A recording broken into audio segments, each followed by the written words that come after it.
Bienvenue dans Si Comprendo Débutant, ton podcast bilingue pour apprendre ou réapprendre les bases de l'espagnol. Je m'appelle Paloma, je suis professeure certifiée et j'aide des passionnés comme toi à mieux comprendre l'espagnol pour mieux le parler.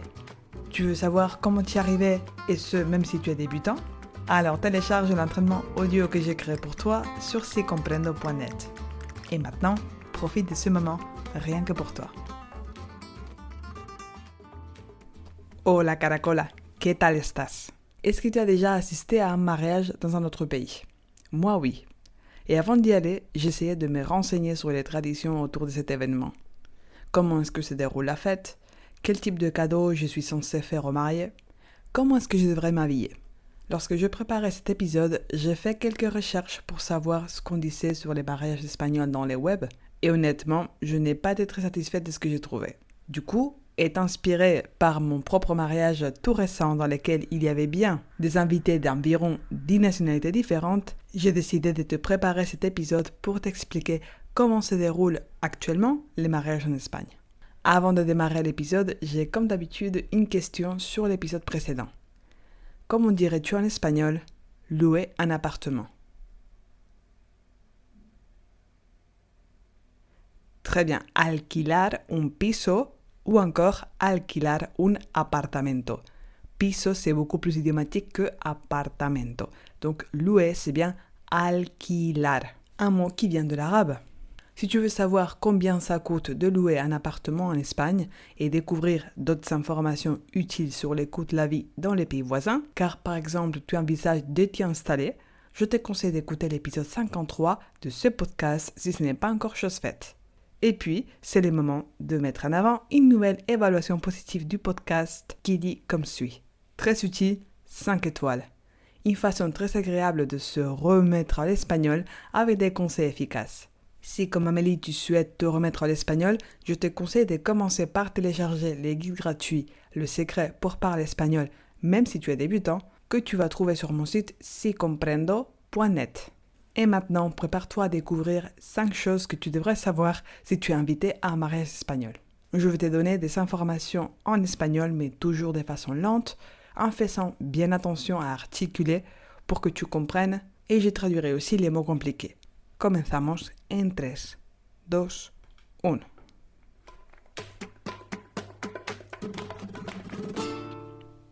Premièrement, il y a un mot que je vais répéter très souvent, c'est le mot boda. La boda, le mariage. Cela dit, on commence avec des informations. 1. Las bodas son eventos, des événements muy importantes en España. En las bodas españolas se invita, on invite a mucha gente. En general, unas 200 personas, jusqu'à 200 personnes, parfois plus. Question pour toi, las bodas españolas son grandes o pequeñas? Son grandes, bastante grandes, assez nombreuses. Información 2. Las bodas españolas tienen 4 partes. 1. La ceremonia civil o religiosa. 2. El cóctel o vin d'honneur. 3. La comida o la cena. Le repas, c'est l'heure. 4. La fiesta. Si es una boda de noche, comienza sobre las 7 u 8 de la tarde y termina sobre las 4 o 5 de la mañana. Question pour toi. ¿Cuántas partes hay en una boda española? Combien de parties il y en a dans un mariage espagnol? Hay 4 partes. Información 3. En una boda española, todo el mundo está invitado a la boda entera.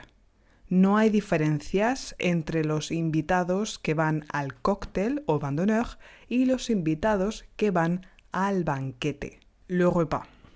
Question pour toi. ¿Hay diferentes tipos de invitados en una boda española? No, todo el mundo es igual. Información 4. Los invitados regalan, offrent, dinero, de l'argent a los novios, les mariés. En general, se espera, on attend, unos 150 euros mínimo por persona. Environ 150 euros minimum par personne. Oui, tu l'as bien entendu. La idea es contribuir a pagar la cena, donc on va contribuer a financer le repas, y dar un poco más como regalo, et on donne un peu plus en cadeau. Sí. Ir a una boda española es un poco caro. C'est un peu cher. No dar un regalo se considera de mala educación, incluso si te invitan y no vas a la boda, même si on t'invite et que tu n'y vas pas. Question pour toi. ¿Qué regalan habitualmente los invitados a los novios? Qu'est-ce que les invités offrent habituellement aux mariés? Dinero, de l'argent, environ 150 euros par personne. 5. La ropa, les habits. Las bodas españolas son muy elegantes. Las mujeres, les femmes, llevan vestidos largos muy bonitos y tacones. Portent de belles robes très longues et des talons. También se hacen peinados en la peluquería, elles se coiffent chez les coiffeurs y se maquillan bastante. Elles sont assez maquillées. Los hombres, en general, deben llevar un traje, doivent porter un costard, zapatos y corbata, des chaussures et une cravate. ¿Las bodas españolas son formales o informales? Son muy formales. La gente se viste, s'habille, de manera muy elegante. Ya está. Voilà. Je suis sûre que tu as été surpris par certaines habitudes espagnoles liées au mariage que tu viens d'apprendre. Pour récapituler, disons que les mariages, ce sont des grands événements dans lesquels on dépense beaucoup, aussi bien les mariés que les invités.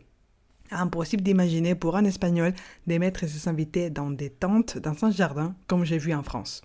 Si vous vous déplacez pour un mariage en Espagne, vous serez souvent hébergé à l'hôtel, mais à vos frais bien sûr, même si souvent les mariés arrivent à négocier des tarifs préférentiels pour les invités. Mais cela dit, c'est vrai que si on a la chance ou le malheur d'être invité à plusieurs mariages espagnols dans l'année, ça peut vite devenir onéreux. C'est pourquoi certains invités donnent des excuses pour ne pas y aller, mais comme je te l'ai dit, c'est quand même bien si tu donnes un petit cadeau, allez 50 euros en carte cadeau par exemple, pour que le marié se fasse plaisir. Mais franchement, si tu as l'occasion d'aller à un mariage espagnol, je suis sûre que ça va te plaire et que tu vas t'éclater. Les cérémonies sont souvent très émouvantes, avec des beaux discours, de la musique en direct, et puis on mange souvent très très bien, sans parler de la fête, toujours décontracté et avec de l'alcool à volonté. Mais sache que les Espagnols ne sont pas du genre à boire rapidement pour être à l'aise et finir la fête dans les communs. On papote, on danse avec tout le monde, on rigole et on boit pour le plaisir, alors laisse-toi aller et profite de cette occasion unique pour t'ouvrir aux autres et pourquoi pas réveiller ton espagnol. Si tu veux te passer du verre d'alcool pour être à l'aise dans tes interactions simples en espagnol, sache que je peux t'aider à te lancer à parler espagnol même si tu es débutant et sans passer 1000 ans à faire des exercices à trous. Pour en savoir plus sur mes programmes pour grands débutants, mais aussi pour des faux débutants, abonne-toi à ma newsletter pour ne pas manquer les dates d'inscription aux formations que je propose tout au long de l'année. Je te rappelle que c'est la seule manière d'accéder à mes offres. Alors, on se retrouve sur sicomprendo.net. Et sur ce, je te dis à très bientôt pour de nouvelles aventures ensoleillées. Y eso es todo. Si ce podcast est utile pour toi, la meilleure façon de le soutenir, c'est de laisser un avis positif sur Apple Podcast et de le partager avec d'autres passionnés de l'espagnol. Et rappelle-toi, si cette année tu es décidé à parler espagnol, on peut parcourir un bout de chemin ensemble. Pour en savoir plus sur mes programmes, visite sicomprendo.net. Cuídate y hasta pronto.